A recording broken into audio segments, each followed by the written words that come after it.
ಬೆಂಗಳೂರಲ್ಲೇ ಮಾಡಿಸ್ತಿದ್ದೆ. ಇದೇ ಬಂಡವಾಳ ಬೆಂಗಳೂರಲ್ಲಿ ಹಾಕಿದ್ರೆ ಇನ್ನ ಚೆನ್ನಾಗಿ ಬೆಳೀತಿತ್ತು. ಇಲ್ಲಿ ನನಗೆ ಗೊತ್ತಿದೆ, ಅವ್ರು 40 ಕಾಲೇಜ್ ಪ್ರಿನ್ಸಿಪಲ್ ಕರೆಸಿದ್ದೆ, ಏನಮ್ಮ ಏನ್ ಕತೆ ನಿಂದು ಅಂತ ಕೇಳಕ್ಕೆ.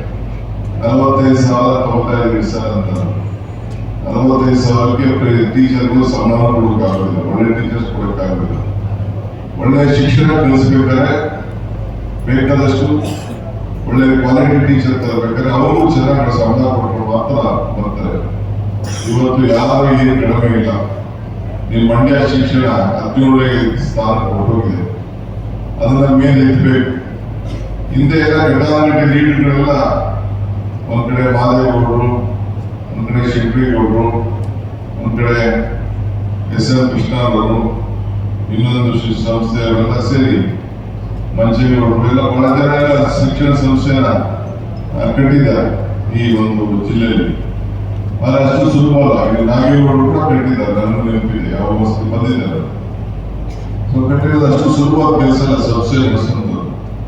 ಯಾವ ಸರ್ಕಾರದ ಸಹಾಯವಿಲ್ಲದೆ ಬಿಲ್ಡಿಂಗ್ ಕಟ್ಟಿ, ಯಾಕೆಂದ್ರೆ ಬಡ್ಡಿಗೆ ಸಾಲ ಏನೋ ತಗೊಂಡು ಮುಗಿದೋಯ್ತು, ಅದಕ್ಕೆ ರಾತ್ರಿ ಇಲ್ಲ, ಬಡ್ಡಿ ಓಡ್ತಾ ಇರ್ತದೆ ಮೀಟ್ರು.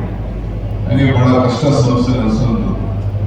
ಆದ ಸಮಾಜಕ್ಕೆ ನಾವು ಋಣ ತೀರಿಸಬೇಕು ಅನ್ನೋ ದೃಷ್ಟಿಯಿಂದ ಇವತ್ತು ದೇವರಿಗೆ, ಗುರುಗಳಿಗೆ ಎಲ್ಲರೂ ಕೂಡ ಋಣವನ್ನು ತೀರಿಸುವಂತ ಕೆಲಸ ನಿಮಗೆಲ್ಲ ಇವತ್ತು ಅವರು ಮಾಡಿದ್ದಾರೆ. ಸೊ ಬಹಳ ಪ್ರಭುತ್ವವಾಗಿ ನಾನು ನನ್ನ ಸಂಸ್ಥೆಯನ್ನ ಕಳಿಸ್ಕೊಡ್ತೀನಿ.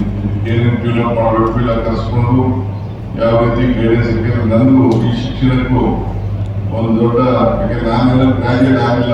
ನಾನು ಗ್ರಾಜುಯೇಟ್ ಆಗಿದ್ದೆ 2007ರಲ್ಲೋ 8ರಲ್ಲೋ ನಾನು ಗ್ರಾಜುಯೇಟ್ ಆಗಿದ್ದು.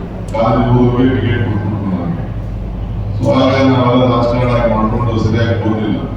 ಇನ್ನೇನು ಮಕ್ಕಳು ಬರೋದು ಕೇಳ್ತಾರ, ಅಪ್ಪ ನೀ ನಾನು ಓದು ಅಂತ ನಾನೇ ನೀ ಯಾಕೆ ಓದಿಲ್ಲ ಅಂತ ಕೇಳ್ಬಿಡ್ತಾವ ಅಂತ ಹೇಳಿ ಈ ಓಪನ್ ಯೂನಿವರ್ಸಿಟಿಲಿ ನಾನು ಡಿಗ್ರಿ ತಗೊಂಡೆ. ಓಪನ್ MA ಪೊಲಿಟಿಕಲ್ ಸೈನ್ಸ್ ಮಾಡಿ ಓಪನ್ ತಗೊಂಡೆ.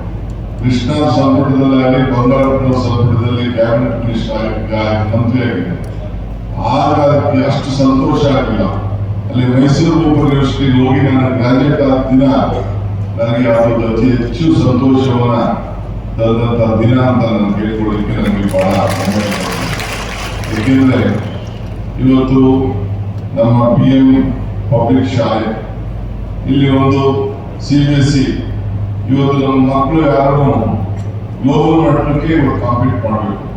ನೀವು ಮಂಡ್ಯ ಮಳವಳ್ಳಿ ಹೋದ್ರಿ, ಮದ್ದೂರಲ್ಲಿ ಹೋದ್ರಿ, ಕಾಳಮುದ್ದಲ್ಲಿ ಹೋದ್ರಿ, ಬೆಂಗಳೂರಲ್ಲಿ ಹೋದ್ರಿ ಅಂತ ಯಾರು ಕೇಳುವುದಿಲ್ಲ. ನಿಮ್ಮ ಮಾರ್ಕ್ಸ್, ನಿಮ್ಮ ವಿದ್ಯಾಭ್ಯಾಸ ಎಲ್ಲ ಕೂಡ ಒಂದು ಭಾರತದ ಮಟ್ಟದಲ್ಲೇ ಇವತ್ತು ನಿಮ್ಮ CBSE ಸ್ಕೂಲ್ ಅಂತಂದ್ರೆ ಇಡೀ ಇಂಡಿಯಾನೇ ನಿಮಗೆ ಕಾಂಪಿಟೇಷನ್ ಅಲ್ಲಿ ಇರ್ತದೆ. ಅಂತ ಸಂದರ್ಭದಲ್ಲಿ ನಿಮ್ಮ ಮಕ್ಕಳ ಎಲ್ಲ ರೈತರ ಮಕ್ಕಳು ಕೂಡ ಏನಪ್ಪಾ ಅಂದ್ರೆ, ಅಯ್ಯೋ ನಮಗೆ ಕಷ್ಟಪಡೋದು ಬೇಡ, ನಾವು ಕೂಡ ಒಂದು ಒಳ್ಳೆ ವಿದ್ಯಾಭ್ಯಾಸ ನಮ್ಮ ಮಕ್ಕಳಿಗೆ ಕಳಿಸೋಣ ಅಂತೇಳಿ ನೀವೆಲ್ಲರೂ ಕೂಡ ಆಸೆ ಇದೆ ಅನ್ನೋದು ಕೂಡ ನಮ್ಗೆ ಅರಿವಿದೆ. ನಾವು ಕೂಡ ಒಂದು ಒಳ್ಳೆ ವಿದ್ಯಾಭ್ಯಾಸ ನಮ್ಮ ಮಕ್ಕಳಿಗೆ ಕಳಿಸೋಣ ಅಂತೇಳಿ ನೀವೆಲ್ಲರೂ ಕೂಡ ಆಸೆ ಇದೆ ಅನ್ನೋದು ಕೂಡ ನಮ್ಗೆ ಅರಿವಿದೆ. ನಾನು ರಾಮಕೃಷ್ಣ ಅವರಿಗೆ ಮತ್ತು ಶಂಕರಲಿಂಗೇಗೌಡರಿಗೆ ನಂದು ಕಿವಿ ಮಾತು ಏನಂದ್ರೆ, ಯಾವ ರಾಜಕಾರಣಿಗಳನ್ನು ಈ ಕಾಂಪೌಂಡ್ ಒಳಗಡೆ ನೀವು ಸೇರ್ಸಕ್ ಹೋಗಬೇಡಿ. ಯಾರನ್ನು ಸೇರಿಸಿ, ಯಾರು ಫೀಸ್ ಕಡಿಮೆ ಮಾಡಿ ರೆಕಮೆಂಡೇಶನ್ ತಗೊಳ್ಳೋದು ಯಾವುದು ಮಾಡಬಹುದು. ನಿಮ್ ಸಂಸ್ಥೆಗೆ ನಾವು ಒಳ್ಳೇದಾಗಬೇಕಂದ್ರೆ ಈ ರಾಜಕೀಯದವರು, ದಳದವರಾಗಲಿ, ಕಾಂಗ್ರೆಸ್ ಅವರಾಗಲಿ, BJP-ಯವರಾಗಲಿ, ರೈತರವರಾಗಲಿ ಈ ಕಾಂಪೌಂಡ್ ಇಂದ ಹೊರಗಡೆ ಇಟ್ಟರೆ ಮಾತ್ರ ನಿಮ್ಮ ಸಂಸ್ಥೆಗೆ ಒಂದು ಒಳ್ಳೆಯ ಹೆಸರು ಬರ್ತದೆ. ಸೊ ಹಾಗೆ ಕ್ವಾಲಿಟಿ ಎಜುಕೇಶನ್ಗೆ ಕೊಡಬೇಕು. ನನಗೆ ಯಾರಿಂದ ನಮ್ಗೆ ಯಾರೋ ನನ್ನ ಅಡ್ವೈಸರ್ ನಾವು ಮಾತು ಕೊಡ್ತಾನೆ, ರೂಪ ರಪ ಹಾಪ ಹಾರಿಸದ, ದಾಯಾದಿ ದರ್ಪಿಸದ, ಅಗ್ನಿಯಲ್ಲಿ ಸುಡದ, ನೀರಿನಲ್ಲಿ ನೆನೆಯದ, ಗುಪ್ತನಿಧಿ ಒಂದೇ ವಿಧಿ ಅಂತ. ಅಂದ್ರೆ ರೂಪ ರಪ ಅಂದ್ರೆ ರಾಜ ಅವನಿಗೆ ಕಲಿಯಕ್ಕಾಗಲ್ವಂತೆ, ಇಲ್ಲ ದಾಯಾದಿನೂ ಧರಿಸಕ್ಕಾಗಲ್ವಂತೆ, ಇಲ್ಲ ನೀರಿನಲ್ಲೂ ನೆನೆಸಕ್ಕಾಗಲ್ವಂತೆ, ಅಗ್ನಿಯೂ ಸುಡಕ್ಕಾಗಲ್ವಂತೆ. ಆ ಗುಪ್ತನಿಧಿ ಒಂದೇ ವಿಧಿ ಅಂತೇಳಿ. ಹಂಗೆ ಇವತ್ತು ರಾಮಕೃಷ್ಣ ಮತ್ತು ವರ್ಷಗಳು ಇಲ್ಲಿ ಒಂದು ದೊಡ್ಡ ಅವ್ರ ಮಟ್ಟಿಗೆ ಬಹಳ ದೊಡ್ಡದು, ಬಹಳ ಒಂದು ದೊಡ್ಡ ಸಂಸ್ಥೆಯನ್ನ ಈ ಒಂದು ಮಳವಳ್ಳಿಗೆ ನನ್ನ ಹುಟ್ಟೂರಿನಲ್ಲಿ ನಮ್ಮ ತಂದೆ ತಾಯಿ ಹೆಸರಿನಲ್ಲಿ ನಾನು ವಿದ್ಯೆ ದಾನ ಮಾಡಬೇಕು ಅಂತೇಳಿ ಬಹಳ ಕಡಿಮೆ. ನಾನು ಬೆಂಗಳೂರಲ್ಲಿ ಸ್ಕೂಲ್ ನಡೆಸ್ತಾ ಇದ್ದೀನಿ. ನನ್ನ ಫೀಸ್ ಇದೆ CBSE ಸಿಲೆಬಸ್ಸೇ. ನನ್ನ ಫೀಸು 1.5 ಲಕ್ಷ ರೂಪಾಯಿ. ಇಲ್ಲಿ 40 ಲಕ್ಷಕ್ಕೆ 45,000 ರೂಪಾಯಿಗೆ ಕೊಡ್ತೀನಿ ಅಂತ ಅವರು ಧೈರ್ಯ ಮಾಡಿ ಮುಂದಕ್ಕೆ ಬಂದಿದ್ದಾರೆ. ಒಳ್ಳೆಯದಾಗಿ ನನ್ನ ಕೈಯಲ್ಲಿ ಕೂಡ ಯಾವ ರೀತಿ ಮಾರ್ಗದರ್ಶನ ಕೊಡಬೇಕು ನಾನು ಕೊಡ್ತೇನೆ. ನಾನು 25 ವರ್ಷ ಒಂದು ಸಂಸ್ಥೆ ನಡೆಸಿ ಈಗ ನನ್ನ ಮಕ್ಕಳಿಗೆ ಬಿಟ್ಬಿಟ್ಟೆ. ನೀವೇ ನಡೆಸ್ಕೊಂಡು ಹೋಗಿ ನಾನು ಕೇಳಿದ ಟೈಮ್ ಇಲ್ಲ ಅಂತೇಳಿ ಈಗ ಬಿಟ್ಬಿಟ್ಟೆ. ಸೊ ಅವರೆಲ್ಲ ಜವಾಬ್ದಾರಿ ವಹಿಸಿದ್ವಿ. ಸೊ ಒಳ್ಳೇದಾಗಲಿ, ಅವರ ಕುಟುಂಬದವರು ಒಳ್ಳೇದಾಗಲಿ, ಬೆನ್ನೆಲುಬಾಗಿ ನಿಂತ್ಕೊಂಡು ಒಳ್ಳೆ ಕ್ವಾಲಿಟಿ ಎಜುಕೇಶನ್ ಸಿಗಬೇಕು.